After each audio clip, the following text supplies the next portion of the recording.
Olá, eu sou a psicopedagoga Fabiola Serpa e no vídeo anterior, se você assistiu, você recebeu duas sugestões de atividades para se trabalhar a questão de compreensão e interpretação textual e também a própria produção textual. Se você ainda não viu, eu vou deixar esse vídeo nas descrições e também aqui em cima você vai poder acessar para então assistir e deixar ali o seu comentário. Mas vamos ao vídeo de agora, de hoje. Vocês conhecem o texto O Casamento da Bruxonilda? Para ser sincera, esse texto eu peguei inclusive de uma atividade do meu filho que veio da escola, que eu achei muito fofinho esse texto. Então nós temos a história de uma bruxa super hiper mega convencida, que é a Bruxonilda, uma simpatia de bruxinha, inclusive pelo texto. Então o que nós vamos fazer com esse texto? Eu trouxe ele repartido. O que eu peguei na internet, ele está dividido em 3 parágrafos, tá? Daí eu formatei, enfim, reconfigurei. Eu precisei dar uma dividida um pouquinho maior, porque ele estava muito grande o parágrafo. E eu vou trabalhar ele em 4 partes. Nessas 4 partes, o que eu fiz? Numerei, tá? Para saber a sequência. Vou entregar o texto com as lacunas e vou pedir para que a criança, conforme vai lendo, coloque o que ela acha que é. Então, nesse momento, o que eu quero que ela faça? Use a imaginação. Tem certo? Tem errado? Não. O único errado aqui, vamos dizer assim, e entre aspas esse errado, é se ela colocar uma palavra que não vai dar concordância. Por exemplo, quando jovem, eu era uma mulher, então nós estamos falando de uma mulher. Uma mulher é feminino e singular. Então a palavra que vai vir aqui tem que concordar com feminino e singular. Não pode ser uma palavra masculina, não pode ser uma palavra plural, não vai poder ser um verbo. Enfim, caso a criança faça alguma dessas colocações, vai caber a nós o trabalho de intervenção, tá? Então a criança vai preencher tudo isso. Fez esse, aí nós vamos entregar a segunda parte, depois a terceira. Então eu já fiz até com a margem para poder recortar e ir entregando aos poucos, para que a criança não fique achando que tem que fazer um monte de coisa de uma vez só. E um outro detalhe é que eu posso ir trabalhando isso daqui por partes, não necessariamente já o texto todo com a criança. Então o que dá para nós fazermos? Preenche, a gente lê, a gente imagina, conversamos a respeito disso.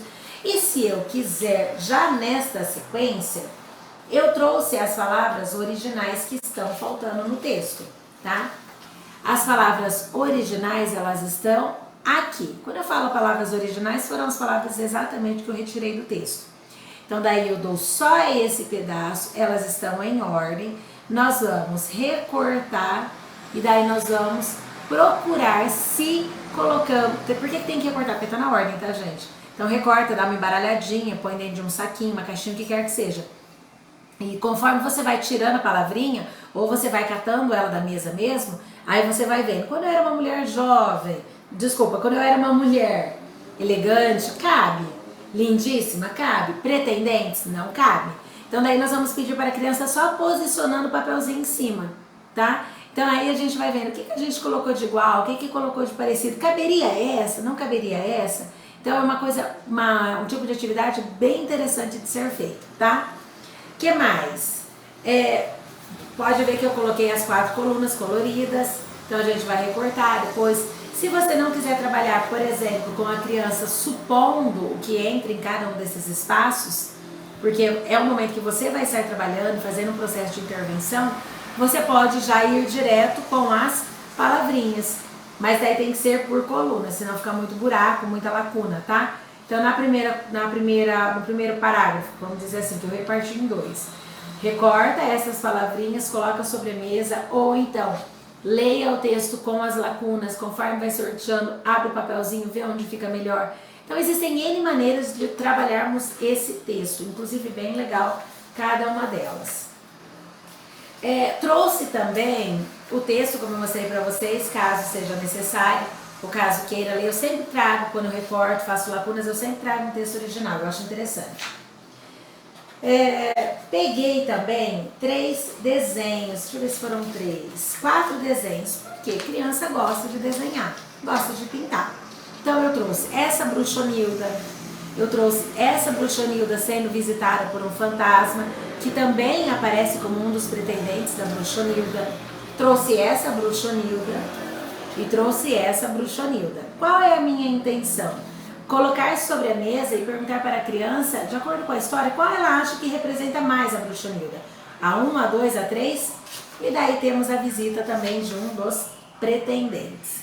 Então é legal porque a partir das características que nós temos da bruxonilda, a criança vai olhar qual que se parece mais com as características físicas dessa bruxinha simpática e convencida, certo?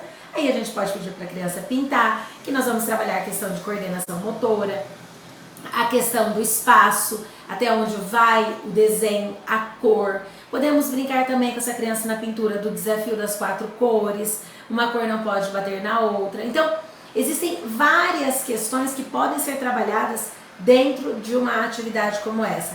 A pega correta no lápis, que muitas crianças têm dificuldade, inclusive, para segurar o lápis de maneira correta. Então, temos aqui outra sugestão. E, por fim, esse eu peguei da internet, esse não fui eu quem fiz, selecionei lá. Posso perguntar para a criança qual foi o início da história, posso pedir para que ela escreva, posso perguntar quando, quem, o que, onde, o que, como e o final da história. Posso pedir para que ela retire do texto essas informações. Às vezes não precisa ser escrito, às vezes pode ser mesmo falado. Nesta atividade aqui, a minha intenção ainda é dar continuidade com ela. Como? Separar algumas partes do texto, lacunados, né, recortados, para que a criança verifique. Eu pego lá uns 2, 3 pedaços do texto e pergunto para ela qual desses trechos representa melhor o início do texto. Então eu coloco algumas partes do quando. Qual desses trechos representam melhor o quando? Então eu preciso fazer com que a criança, a partir dos trechos que estão previamente recortados, selecionados, pense a melhor opção para cada um desses. Isso não é entregar tudo feito para a criança. Não é que a criança não vai precisar pensar. Nós estamos trabalhando de um processo, uma construção do conhecimento. Então nós vamos trabalhando de maneiras picadinhas, cortadinhas e vamos direcionando a criança para o que nós queremos. E esta ficha também pode ser utilizada para uma atividade de produção textual. Porque aqui primeiro nós vamos pedir para que a criança esmiúce a história dela, pense na história dela antes de pegar o papel, o lápis e começar então a produzir a sua história, certo? Bom, são essas as sugestões de hoje.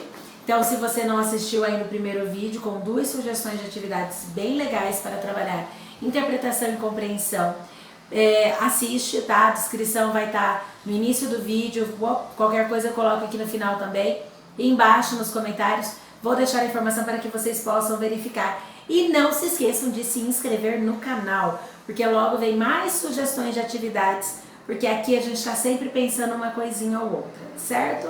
Ah, só mais uma coisa, antes de finalizar o vídeo, não fui eu quem fiz esse, mais ideias boas a gente compartilha também.